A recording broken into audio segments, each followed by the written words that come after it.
Hello friend, this is Shrikant Singh. Welcome you at my YouTube channel English Kavach. प्यारे बच्चों, आज ये जो टॉपिक है फिगर ऑफ स्पीच, जो लगभग हर प्रकार के एग्जाम में वर्तमान में पूछा जा रहा है, चाहे वो एसएससी हो, चाहे वो कॉम्पिटिटिव टीजीटी पीजीटी किसी भी स्टेट का हो, चाहे एकेडमिक हो। 9 to 12 में इस पर एक दो क्वेश्चन तो आते ही हैं। तो मैं उन सारी चीज़ों को ध्यान में रखते हुए ये लेक्चर कंडक्ट कर रहा हूँ, इस उम्मीद से कि ये आपके लिए बहुत ही हेल्पफुल होगा और आप इस चीज़ को आसानी से समझ पाएंगे। तो बिना देर किए शुरू करते हैं आज का session, figure of speech.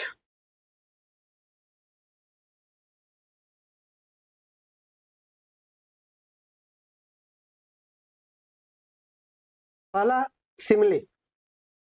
Figure of speech जिसे हिंदी में हम अलंकार कहते हैं, हिंदी में अलंकार कहते हैं। जैसे हिंदी भाषा में पढ़ते थे अलंकार, अनुप्रास, श्लेष, यमक, भ्रांति, संदेह, तो वैसे ही अंग्रेजी में भी अलंकार होता है जिसे हम फिगर ऑफ स्पीच के नाम से जानते हैं। और फिगर ऑफ स्पीच का जो लिटरल मीनिंग है वो ये होता है कि फिगर ऑफ स्पीच यानी कि जो भाषा का मानक है, जो बॉडी है जिससे कोई भी भाषा सुंदर बन सकती है, तो उस चीज को बोलते हैं फिगर ऑफ स्पीच, यानी अलंकृत करना, सजावट कर देना।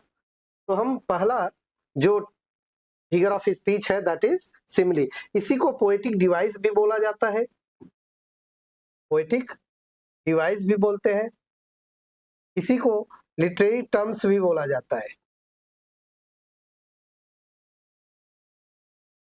और फिगर ऑफ स्पीच तो बोला ही जाता है। तो प्यारे बच्चों, शुरू करते हैं। सिमिले, डायरेक्ट कंपैरिजन यूजिंग लाइक और एज। जब लाइक और एज से हम कंपैरिजन करते हैं तो उसे क्या बोलते हैं? Simile. Comparing to completely different things, unlike things, to show a similarity, समानता दिखाने के लिए। क्या दिखाने के लिए? समानता दिखाने के लिए। जब दो हम अनलाइक चीजों को कंपेयर कराते हैं तो दैट टाइम वी कैन से। और सबसे बड़ी चीज पहचान क्या होती है कि इसमें आपको एज और लाइक ये दो चीज दिख जाएगी। जैसे ही fights like a lion, here you can see like, her face is as beautiful as the moon. तो यहाँ पे आप लाइक और एज देख पा रहे हैं। जैसे देखिए, डायरेक्ट कंपैरिजन किया जा रहा है कि उसका वो किसकी तरह हुआ? लायन। ये अनलाइक थिंग्स है बोथ, तो दोनों का कंपैरिजन डायरेक्ट हो रहा है। शोइंग सिमिलैरिटी, समानता दिखाने के लिए। जैसे यहाँ देखिए, he is as brave as a tiger, time steals moments like a thief. समय जो होता है वह आपके जीवन के बहुत ही महत्वपूर्ण इंपॉर्टेंट टाइम को, यानी कि जो मोमेंट्स होते हैं उसको क्या करता है? चुरा लेता है। His eyes are as sparkling as diamonds, उसकी आंखें डायमंड्स की तरह चमकदार है, ऐसी चमकती है जैसे कि डायमंड्स। तो सिंपली यहाँ पे आपको ध्यान देना है, क्या ध्यान देना है? Like and as. आगे बढ़ते हैं, नेक्स्ट स्लाइड। मेटाफर।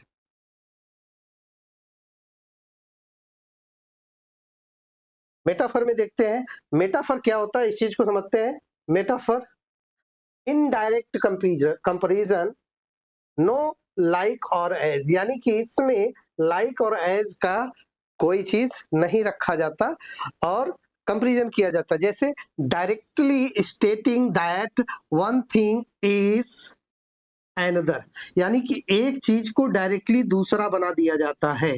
किसमें? मेटाफर में। It implies the comparison without comparison words, यानी कंपैरेटिव वर्ड के बिना ही इसका कंपैरिजन डायरेक्ट कर दिया जाता है। जैसे सिमिली में एज और लाइक लगाया गया, मेटाफर भी कंपैरिजन करता है बट इसमें एज और लाइक नहीं लगाते। फॉर एग्जांपल, वहां देखिए लिखा गया था कि time is steals the moment, steals the moment, moments as a thief. इसमें सिमली में यहाँ पे क्या कर टाइम को सीधे ही चोर बनाया जा रहा है। वहां कह रहा था चोर के जैसे चुरा लेता है, बट यहाँ पे क्या कर टाइम को सीधे चोर ही कर दिया जा रहा है। Directly called a thief know like, life is a journey, जो लाइफ है यहाँ पे इसको सीधा जर्नी बता दिया जा रहा है। ठीक है। The camel is the ship of the desert, camel ऊंट को कहा जा रहा है कि वो जहाज है, कहाँ का जहाज है, डेजर्ट का, रेगिस्तानों का। The camel is the ship of desert, his eyes are diamond, अब यहाँ उसकी आंखों को डायरेक्ट क्या बताया जा रहा है, डायमंड बताया जा रहा है। जैसे उसमें सेंटेंस था सिमली में, his eyes are sparkling like diamond, यहाँ पे क्या कर रहा है, आंखों को सीधे डायमंड, वहां पे क्या कहा जा रहा था कि आंख डायमंड की तरह चमक रही, यहाँ पे आंख को ही डायरेक्ट डायमंड बताया जा रहा है। द क्लासरूम वॉज अ जू, यानी कि किसी भी क्लास में जब बच्चे अनकंट्रोल होते हैं, उछल कूद मचाते हैं, मस्ती करते हैं, अपने मन से बाहर जाना आना, ये सारी प्रक्रियाएं प्रोसेस होती है, तो ऐसे क्लास को क्या कहा जाता है, जू कहा जाता है। यानी कि क्लासरूम को सीधे क्या बना के बताया जा रहा है, जू। तो कंप्लीट चेंजिंग आगे बढ़ते हैं। पर्सोनिफिकेशन, पर्सोनिफिकेशन में देखते हैं सीधे लिटरल मीनिंग देखिए, पर्सनइफिकेशन यानी कि व्यक्ति का जो तरीका होता है उसकी बात कर रहा है, यानी कि कोई नॉन लिविंग क्रिएचर होगा, थिंग्स होगी, तो क्या पर्सन की तरह बिहेव करेगा, लिविंग की तरह। Giving human qualities to non human things, human qualities देना किसको, नॉन ह्यूमन थिंग्स को ह्यूमन क्वालिटीज दे देने को बोलते हैं। When non living objects, ideas और animals are given human actions or emotions, dancing, crying, smiling, laughing, joking, whatever. The sun smiled down on us. अब देखिए यहाँ पे सूर्य, ये क्या है, नॉन लिविंग थिंग्स है। क्या है बेटा, नॉन लिविंग है, और ये क्या कर रहा है, ये स्माइल कर रहा है। भाई ह्यूमन बीइंग्स स्माइल करते हैं, हमें जब सुख या दुख होता है तो हम हंसते हैं, रोते हैं, चिल्लाते हैं, खुशी मनाते हैं। यहाँ सूर्य खुशी मना रहा है, सूर्य स्माइल कर रहा है, तो ये क्या हुआ, नॉन लिविंग ऑब्जेक्ट था, इसे ह्यूमन बीइंग्स का एक टच दिया गया। The sun can't actually smile, human action. Clear है। दूसरा देखते हैं, द विंड विस्पर्ड, विस्पर्ड मतलब फुसफुसाना, यानी धीरे से कुछ कहना, फुसफुसाया या धीमे से कुछ कहा। तो द विंड, यहाँ विंड को, हवा को ही क्या कहा जा रहा है कि इसने कुछ कहा, धीमे से कहा। भाई बात कौन करता है, ह्यूमन बीइंग करता है, नॉन लिविंग नहीं करता। ये लाइट्स नहीं करेगी, ये बोर्ड मुझसे बात नहीं करेगी, लेकिन जब हम कहते हैं कि ये ऐसा किया तो उसको हम ह्यूमन टच दे रहे हैं, और उसी को क्या बोला जाता है, पर्सोनिफिकेशन। एग्जाम्पल देखिए, द फ्लावर्स डांस्ड, फूलें नाच रही थी, नाची, इन द ब्रीज, खुशबू के साथ, हवा में जब हल्की हवा चली तो फूल क्या कर रहे थे, डांस किए। The fire swallowed the whole building, आग जो है पूरी बिल्डिंग को निगल गई। भाई निगलने का काम, खाने पीने का काम ह्यूमन बीइंग्स करते हैं, और यहाँ क्या कहा जा रहा है, आग ही ऐसा कर गई, तो आग कर गई यानी कि ये नॉन लिविंग ऑब्जेक्ट है। The old car cuffed before starting, यहाँ पे कफ का मतलब होता है जब पुरानी कार हो जाती है तो स्टार्ट करिए तो क्या करती है, गुड़ करके रुक जाएगी, फिर गुड़ करके रुक जाएगी। तो ये जो प्रोसेस होती है, जैसे इंसान होता है उसको खांसी आती है, कफ होता है, तो वैसे ही ये जो कह रहा है कि ओल्ड कार है वो क्या कर रही है, कफ की, यानी कि थकी थकी सी है। तो इस चीज को आपको समझना है, जब किसी नॉन लिविंग थिंग्स को, ऑब्जेक्ट को ह्यूमन टच दिया जाता है, ह्यूमन की तरह बिहेव कराया जाता है, तो that is called personification. Next slide है एपोस्ट्रोफी।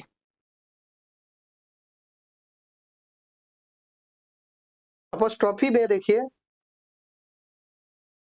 ठीक है, क्या करा है, टॉकिंग टू द एब्सेंट और इनएनिमेट, जो एब्सेंट हो या इनएनिमेट ऑब्जेक्ट हो जिसमें जीवन ना हो, directly addressing a dead person, an absent person और a personified object, as if, जैसे कि it were present and could reply.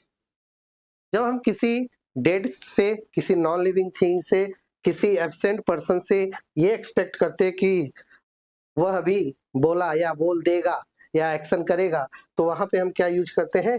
Apostrophe. Often uses ओ, ठीक है। जैसे देखिए, O death where is thy sting, यहाँ पे थाई का मतलब होता है यू, योर, ठीक है ना। ओल्ड इंग्लिश होती थी थी, Thai and thou, thee thy thou. Okay, talking to something unseen, twinkle twinkle little star how I wonder what you are. यहाँ पे आप देखिए कि क्या कर रहा है, नॉन लिविंग को क्या कर रहा है, वो चमक रहा है, चमक रहा है, talking directly to the stars. Example में देखते हैं, O goldfinch, goldfinch एक बर्ड होती है, come back to your tree, all up, why have you betrayed me, oh sleep, why have you left me। यानी कि किसी की नींद जब टूट जाए तो कहते हैं कि oh sleep, why have you left me। तात्पर्य क्या है? नींद हो जाती है। Okay, let's move.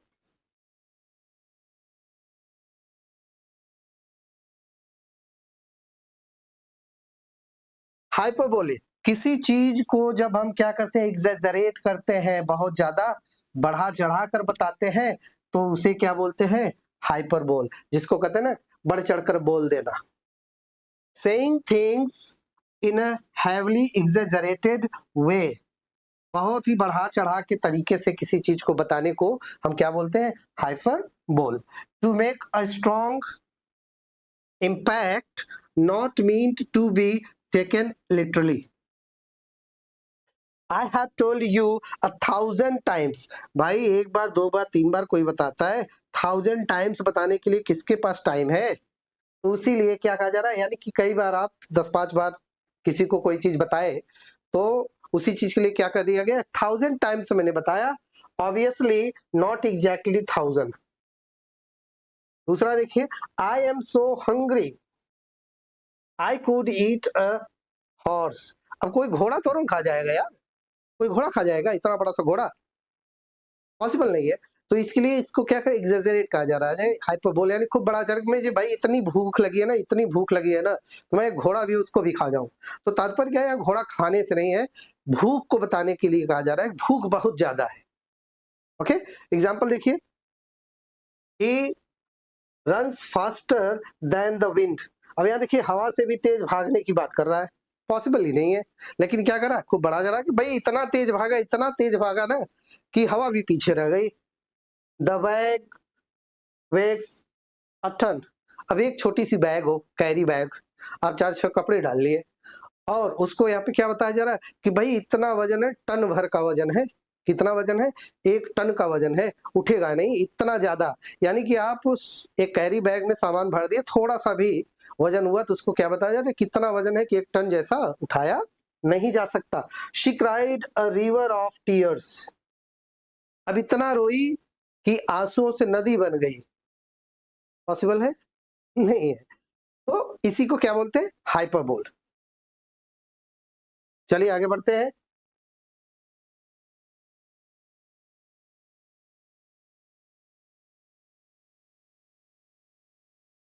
Oxymoron, oxymoron,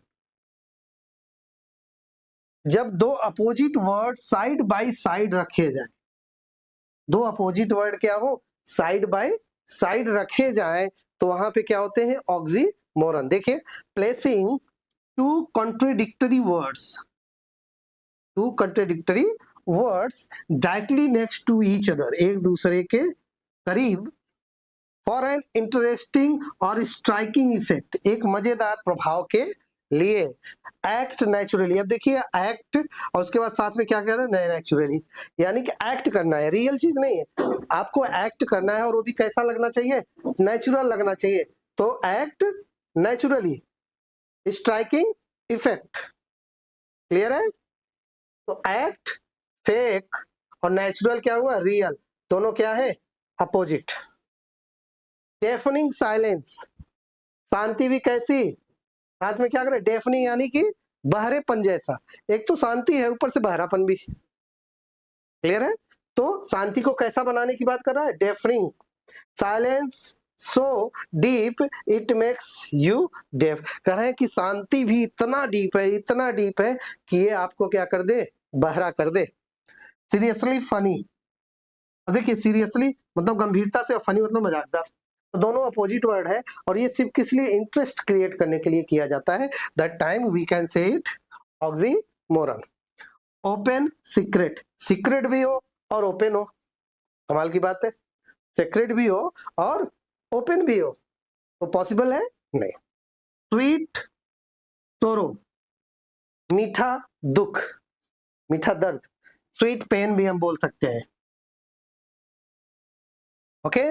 bitter sweet, कड़वा भी हो और मीठा भी हो, तो सब एक दूसरे से अपोजिट है और ये मायने देता है किसका, ऑक्सीमोरन। याद कर लेना, एग्जाम में पूछा जाता है और आप गलतियां करते हो, तो इस चीज को बड़े ध्यान से पढ़ना।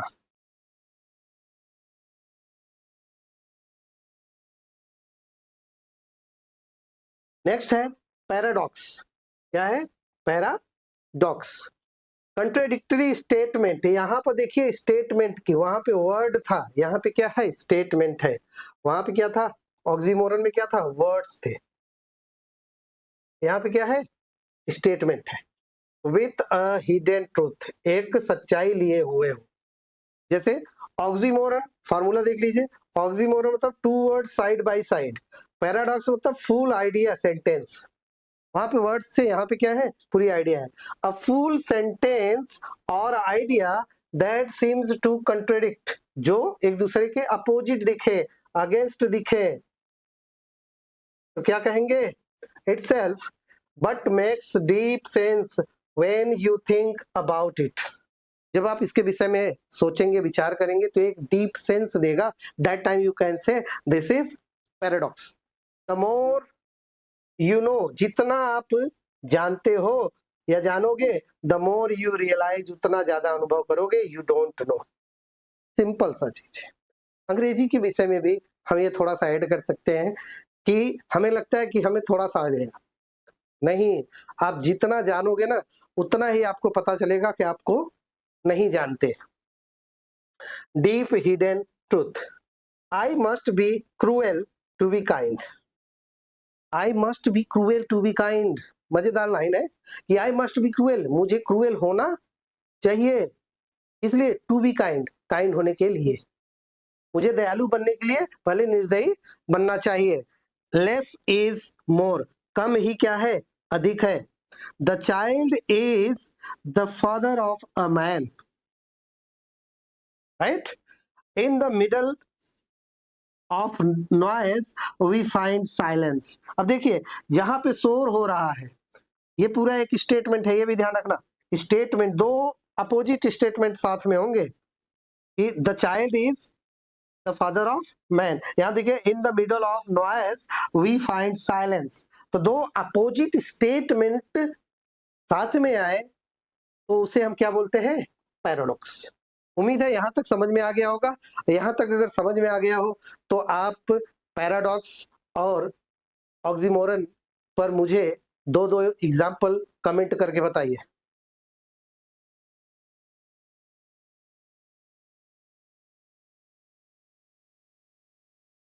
और अभी तक अगर आप मेरे चैनल को सब्सक्राइब नहीं किए हैं तो यार सब्सक्राइब कर लो, उसमें आपका कुछ नहीं जाएगा, लेकिन जो मैं वीडियो यहाँ पे अपलोड करूंगा तो आपको तुरंत मिलेगा, आप कुछ सीख पाओगे।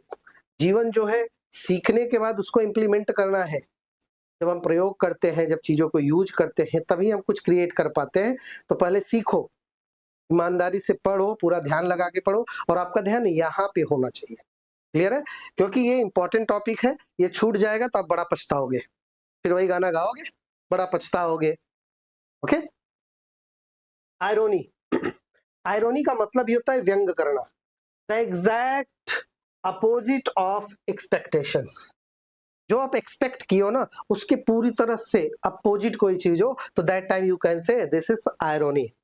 अ सिचुएशन और a statement where the action actual outcome is the exact opposite of what is logically expected। Clear है? A fire station burns down. अब जो फायर स्टेशन है वो खुद ही क्या हुआ, जल के समाप्त हो गया। सोचिए, मतलब जिसका काम है आग बुझाना वो खुद आग में जल के समाप्त हो गया। पुलिस कहा जाता है ना, पुलिस थाने में ही चोरी हो जाना, तो भाई शिकायत हम किसके पास करने जाएंगे, हमारा चोरी हो गया, जब वहां वो खुद नहीं बचा पा रहे। तो सेम चीज यहाँ पर भी है।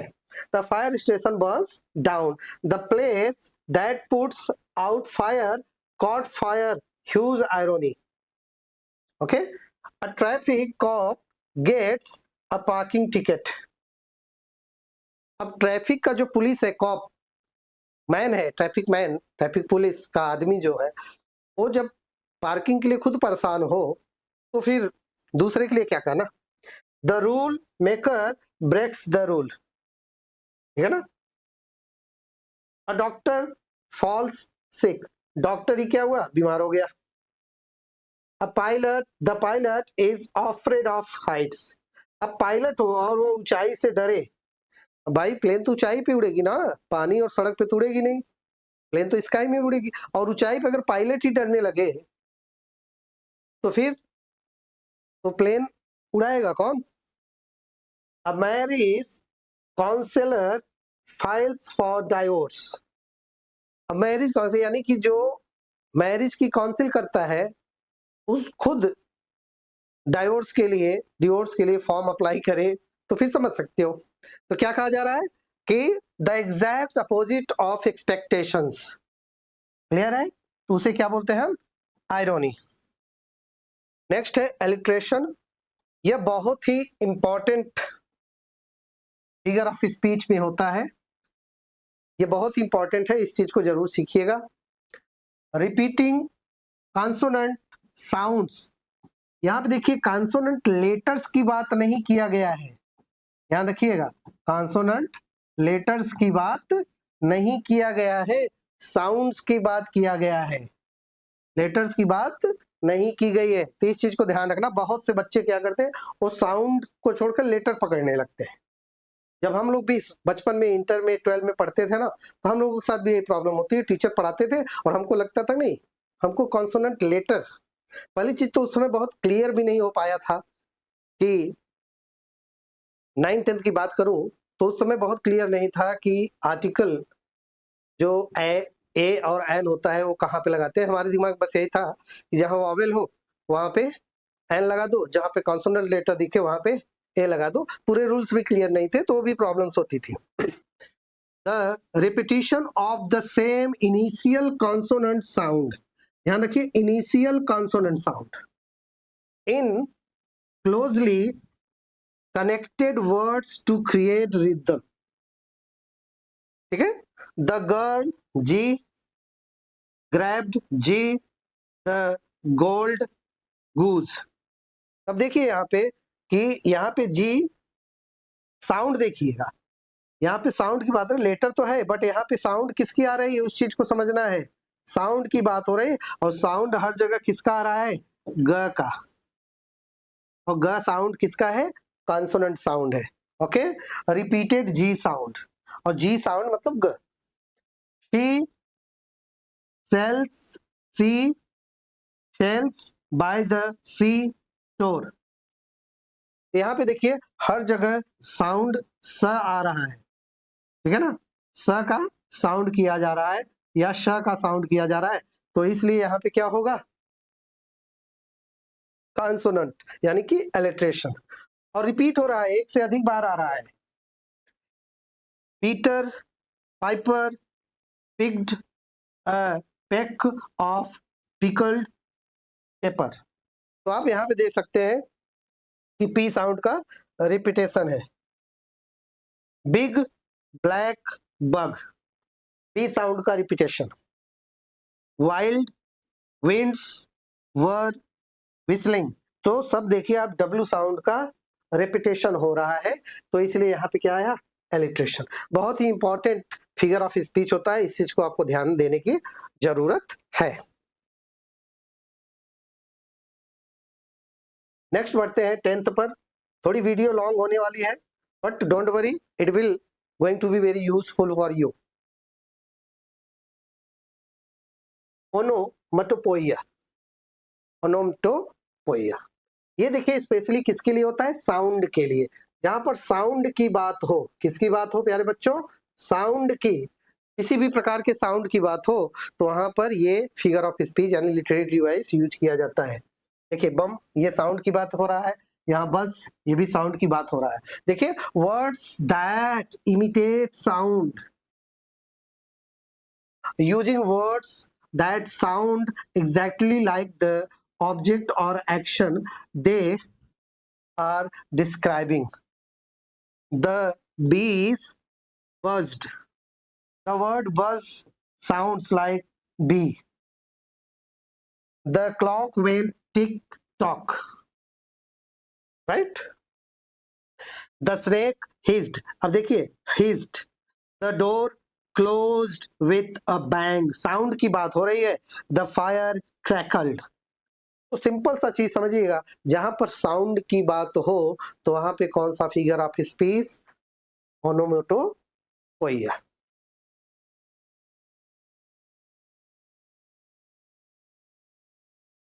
नेक्स्ट है रेपिटेशन एंड एनाफोरा, बहुत ही इंपॉर्टेंट है, यहाँ पे दो कवर किया जा रहा है। तो रेपिटेशन क्या होता है, रिपीटिंग फॉर द इम्पैक्ट और रिदम, दोनों थोड़ा सा मिलता सा जुलता है, इसलिए ऐसा हुआ है। देखिए रेपिटेशन की बात क्या कर रहा है, repeating a word anywhere for a emphasis. जैसे देखिए never never never give up, कभी कभी कभी नहीं छोड़ो, यानी कि पीछे मत हटो। वर्क वर्क वर्क, यहाँ पे ध्यान रखिए वर्ड के रिपीटेशन की बात की जा रही है, लेटर की नहीं या साउंड की नहीं। Cried cried cried all night, पूरी रात चिल्लाया। इधर देखिए एनाफोरा की जब बात करते हैं तो एनाफोरा क्या होता है, इस चीज को यहाँ समझ लेते हैं। Repeating specially at the beginning of successive clauses, जो दो क्लॉज एक के बाद एक आएंगे वहां पर। हम पोएम की बात करें तो जो 2 लाइंस लिखी होगी या 3 लाइंस लिखी हो, 4 लाइंस लिखी हो, इसका जो बिगिनिंग है ये, और ये सेम वर्ड से, ये बिगिनिंग जो है वो सेम वर्ड से हो या सेम फ्रेज से हो, तो वहां पे हम क्या होता है, एनाफोरा। देखिए it was the best of times, it was, अब देखिए यहाँ पर भी इट वॉज था और यहाँ पर भी इट वॉज है, तो दोनों में क्या हुआ, इट वॉज, एक क्लॉज ये था कॉमा लगा, दूसरा क्लॉज क्या था ये। यहाँ देखिए some glory in their birth, some in their skills, तो यहाँ पे देखिए वर्ड सम से दोनों क्लॉज स्टार्ट हो रहे हैं, बिगिन हो रहे हैं, that time you have to say this figure of speech. Hope it is going to be very useful for your learning. Now I am going to tell you about pun.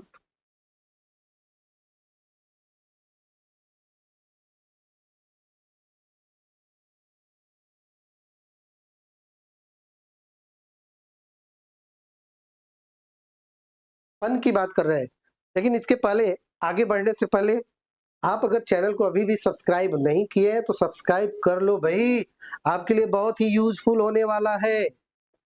देखिए और comment करके जरूर बताइए कि आपको मैं समझाने में कहां तक सफल रहा। यहां तक अगर आपको समझ में आ चुका है तो यस लिखकर कमेंट करिए। A clever play on words, शब्दों को चालाकी से खेलना, शब्दों को चालाकी से खेलना यानी यूज करना। Using a word that has 2 meanings और sounds like another word to create a clever or humorous effect. Clever or humorous effect. A boiled egg is hard to beat. अब ये जो beat word आया, इसके 2 meaning होते हैं, to mix मिलाना और दूसरा किसी को हराना। तो यहाँ पे अंडे को मिलाने की बात भी की जा रही है और उसको छीलने यानी फोड़कर साफ करने की बात की जा रही है, यानी कि उसको हराने की। तो डबल मीनिंग हुआ। दूसरा देखिए, I use to be a banker but I lost interest. Banker होना है, यहाँ पे इंटरेस्ट वर्ड जो है एक तो ब्याज के लिए है और दूसरा रुचि के लिए है। इंटरेस्ट मनी एंड और पर्सन्स फोकस, रुचि।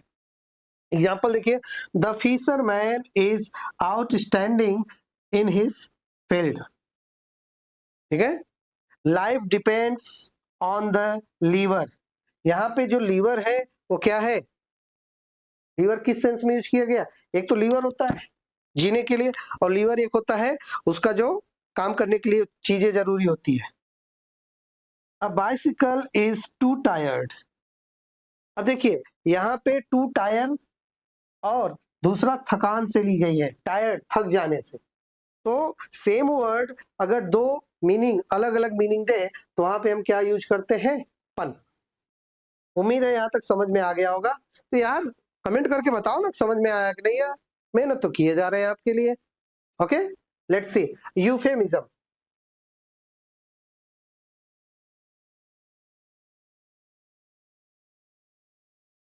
यूफेमिज्म सिंपल सा चीज कर रहा है कि किसी भी सुनने में कठोर अप्रिय वर्ड को मिठास में, स्वीटनेस में, यानी कि कोई अप्रिय सूचना देनी हो और वो भी इस तरीके से कि सामने वाला बुरा न माने या उसको तकलीफ ना हो, तो that time you can say you use this.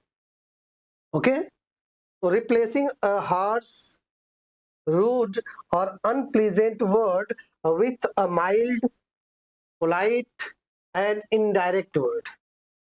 Clear है?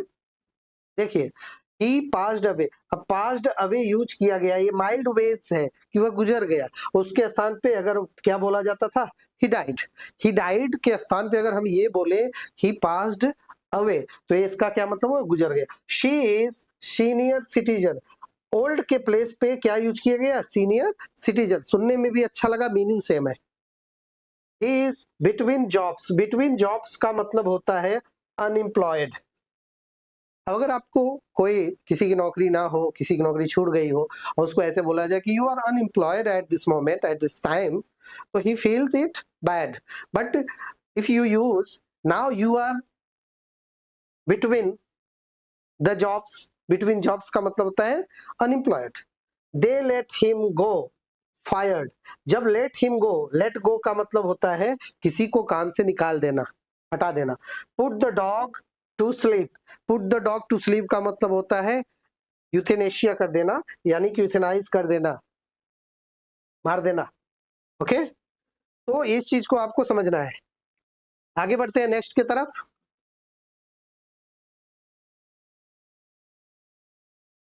सिनेक्डोक and metonymy, synecdoche and metonymy, parts wholes associates. मजेदार चीजें समझिएगा, पार्ट्स होल्स एंड एसोसिएट्स, सहयोगी। सिनेक्डोक क्या कहता है, a part represents the whole, किसी चीज का एक भाग पूरे को दिखाए तो वहां पे क्या यूज किया जाता है, synecdoche. Check out my new wheels, यहाँ पे व्हील्स का मतलब क्या हुआ, द होल कार। ये व्हील्स का मतलब क्या हुआ, द होल कार। ठीक है, देखिए, I have 50 mouths to feed, यहाँ तात्पर्य क्या है, माउथ्स का मतलब होता है लोग, यानी कि परिवार में कितने लोग हैं, सबको खिलाने की जिम्मेदारी किसकी है, उस पर्सन की है।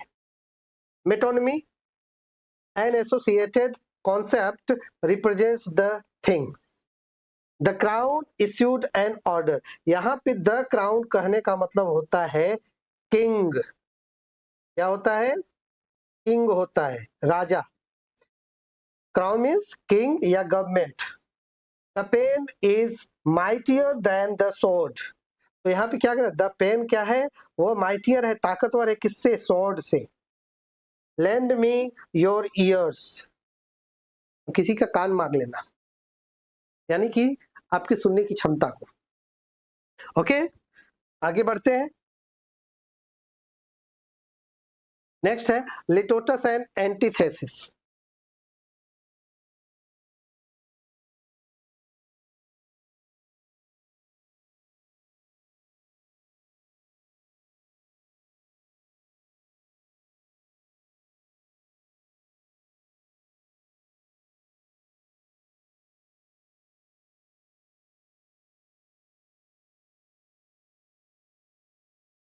Litotes and antithesis.